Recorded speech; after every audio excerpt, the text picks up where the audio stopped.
నమస్కారం. ఓవైపు ప్రభుత్వం అద్భుతమైన ప్రదర్శనలు ఇస్తూ ప్రజలను ఆకట్టుకుంటుంటే, మరోవైపు దాని అసలు ఆర్థిక పరిస్థితి ఎలా ఉంది? ఈ రెండింటి మధ్య ఉన్న భారీ వ్యత్యాసాన్ని ఈ విశ్లేషణలో చూద్దాం. ఈ వివరాలన్నీ కూడా కాగ్ నివేదికలోని వాస్తవాలపై ఆధారపడినవి. సరే, మరి అంకెల వెనుకున్న కథేంటో తెలుసుకుందాం రండి. ఈ కథ ఒక నాటకీయ సన్నివేశంతో మొదలవుతుంది. పర్యాటక శాఖామంత్రి కందుల దుర్గేష్ గారు వీరపాండ్య కట్టబొమ్మన వేషంలో ఉన్నారు. ఆయన వలస దోపిడీని, పన్నుల భారాన్ని ఎదిరించిన యోధుడి పాత్రను పోషిస్తున్నారు. కాని ఇక్కడే ఒక పెద్ద ట్విస్టుంది. ఆ ప్రదర్శన జరుగుతున్నప్పుడే రాష్ట్ర ఆర్థిక పరిస్థితి ఎలా ఉందనేది అసలు ప్రశ్న. వేదిక మీద ప్రదర్శనలు, చప్పట్లు అన్నీ బాగానే ఉన్నాయి. దోపిడీని వ్యతిరేకించిన వీరుడిని కీర్తించడం గొప్ప విషయమే. కాని అదే ప్రభుత్వం నడుపుతున్న రాష్ట్ర లెక్కల పుస్తకాలు ఏం చెప్తున్నాయి? ఇప్పుడు ఆ ప్రదర్శనకి, వాస్తవ గణాంకాలకి మధ్యున్న అంతరాన్ని చూద్దాం. సరే, మొదటి విభాగానికి వద్దాం. ఒక రాజకీయ ప్రదర్శన. ఇక్కడ రాజకీయ నాటకానికి, కఠినమైన ఆర్థిక వాస్తవాలకి మధ్య తేడాను స్పష్టంగా చూద్దాం. ఈ విశ్లేషణకు మూలం ఏదో గాలివార్త కాదు. స్వయంగా controller and auditor general of India, అంటే మన కాగ్, ఆంధ్రప్రదేశ్ ప్రభుత్వంపై ఇచ్చిన ఒక నివేదిక.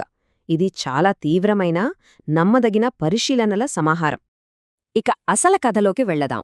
రాష్ట్రం ఎదుర్కొంటున్న అతిపెద్ద సమస్య అదే అప్పుల విశ్లేషణ.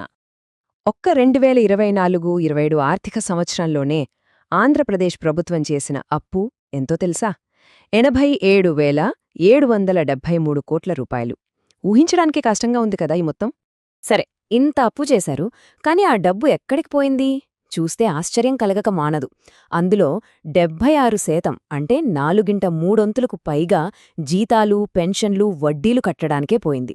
ఇక రాష్ట్ర భవిష్యత్తుకు ఉపయోగపడే ఆస్తులు కట్టడానికి, అంటే రోడ్లు, బిల్డింగుల లాంటి వాటికి మిగిలింది కేవలం 24%. ఇక్కడ పరిస్థితి ఇంకా దారుణంగా ఉంది. జీతాలు, పెన్షన్లు, వడ్డీల కోసం ఖచ్చితంగా కట్టాల్సిన డబ్బు 1,00,000 కోట్లకు పైనే ఉంది. అంటే ఆ ఏడాది చేసిన మొత్తం అప్పు కన్నా ఇదెక్కువ. సింపుల్గా చెప్పాలంటే అప్పు చేసి కూడా రోజువారీ ఖర్చులన్నీ తీర్చలేని పరిస్థితి అన్నమాట. కాగ్ రిపోర్ట్లో ఇంకొక షాకింగ్ విషయం బయటపడింది. రాష్ట్రం రోజూ గడవడానికే ఎంతలా కష్టపడిందో ఇప్పుడు చూద్దాం.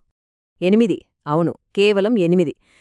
ఏడాదిలో 365 రోజులుంటే ఆంధ్రప్రదేశ్ ప్రభుత్వం రిజర్వ్ బ్యాంక్ దగ్గర అత్యవసర అప్పు తీసుకోకుండా స్వంతంగా నెట్టుకొచ్చిన రోజులు కేవలం 8 మాత్రమే.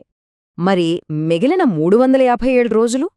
ఆ రోజుల్లో ప్రభుత్వం నడవాలంటే రిజర్వ్ బ్యాంక్ నుంచి 1.72 లక్షల కోట్ల రూపాయల అత్యవసర రుణాలు తీసుకోవాల్సొచ్చింది. అంటే దాదాపు ప్రతిరోజూ గడవాలంటే అప్పు చేయాల్సిందే అన్నమాట. ఈ అప్పుల వల్ల వచ్చిన నష్టమేంటో తెలుసా? కేవలం వడ్డీల రూపంలోనే 303 కోట్లు కట్టారు. ఒక్కసారి ఆలోచించండి. ఆ డబ్బుతో దాదాపు 600కు పైగా కొత్త స్కూళ్లు కట్టొచ్చు. ఎంత పెద్ద నష్టమో కదా. ఇక 4వ విభాగానికి వద్దాం. వాగ్దానం వర్సెస్ వాస్తవికత.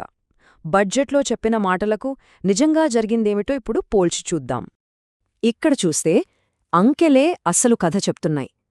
ఆదాయం దగ్గరనుంచి ఖర్చుల వరకు ఏ ఒక్క లక్ష్యాన్ని అనుకున్నట్టుగా చేరుకోలేదు.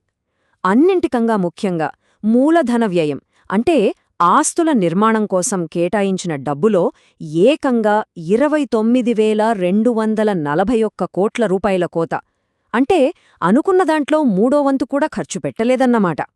ప్రభుత్వాలు ఆర్థిక క్రమశిక్షణ పాటించడానికి FRBM అని ఒక చట్టముంటుంది. దాని ప్రకారం కొన్ని లక్ష్యాలు పెట్టుకుంటారు. కాని ఇక్కడ రెవెన్యూ లోటు, ద్రవ్యలోటు రెండూ కూడా ఆ గీత దాటేశాయి. ఇది ఫైనాన్షియల్ మేనేజ్మెంట్ సరిగ్గా లేదనడానికి ఒక పెద్ద ఉదాహరణ. ఇప్పుడు ఆఫ్ బడ్జెట్ రుణాలు అనే మాట గురించి తెలుసుకుందాం. సింపుల్గా చెప్పాలంటే ఇవి దొంగ అప్పులు. ప్రభుత్వం నేరుగా తీసుకోకుండా తన కింద ఉండే కార్పొరేషన్ల పేరు మీద తీసుకుంటుంది. వీటిని బడ్జెట్ లెక్కల్లో చూపించరు. దీంతో అసలు అప్పు ఎంత ఉందో ఎవ్వరికీ తెలియకుండా దాచిపెడతారు. మరి ఇలా దాచిపెట్టిన అప్పు ఎంతుందో కాగ్ బయటపెట్టింది. ఆ మొత్తం 27,241 కోటి రూపాయలకు పైనే. ఇంత పెద్ద మొత్తాన్ని కేంద్ర ప్రభుత్వానికి కూడా చెప్పకుండా దాచారన్నమాట. ఈ వ్యవహారాన్ని కార్తీక్ యల్లాప్రగడగారు ఎంత బాగా చెప్పారో చూడండి. ఇది ఇంటికి వెళ్లే ముందు కారు డిక్కీలో షాపింగ్ బ్యాగులను దాచిపెట్టడం లాంటిదట. ఇంతకన్నా సింపుల్గా, పవర్ఫుల్గా దీన్నెవ్వరూ చెప్పలేరు. సరే, ఇక చివరి విభాగానికి వచ్చాం. తుది తీర్పు. ఇవి కాకుండా కాగ్ ఇంకా చాలా విషయాలు చెప్పింది. ఉదాహరణకు, ఖర్చులను తప్పుగా లెక్కల్లో చూయించడం, పోలవరం ప్రాజెక్ట్ ఆలస్యం అవ్వడం, సరైన రూల్స్ లేకుండానే వేల కోట్లు రుణాలు ఇవ్వడం, ఇలా లిస్ట్ చాలా పెద్దదే ఉంది. ఇవన్నీ చూస్తుంటే సమస్య ఎంత లోతుగా ఉందో అర్థమవుతుంది. ఆర్థిక క్రమశిక్షణ పాటిస్తామని మాటిచ్చి అధికారంలోకి వచ్చిన ప్రభుత్వం చివరికి ఏడాదిలో 357 రోజులు అత్యవసర అప్పులతో రోజులు గడిపిందని తేలింది. మాటలకు చేతలకు మధ్య ఉన్న తేడా ఇంతకండా స్పష్టంగా కనిపించదేమో. మనం ఎక్కడ మొదలుపెట్టామో అక్కడికే మళ్ళీ వచ్చాం.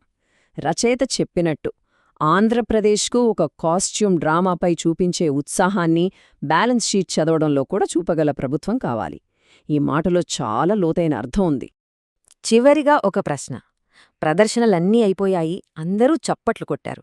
మరి ఇప్పుడు ఈ బిల్లులెవరు కడతారు? ఈ ఆర్థిక భారాన్ని మోయాల్సింది ఎవరు? దీని గురించి ఆలోచించాల్సిన సమయమిది.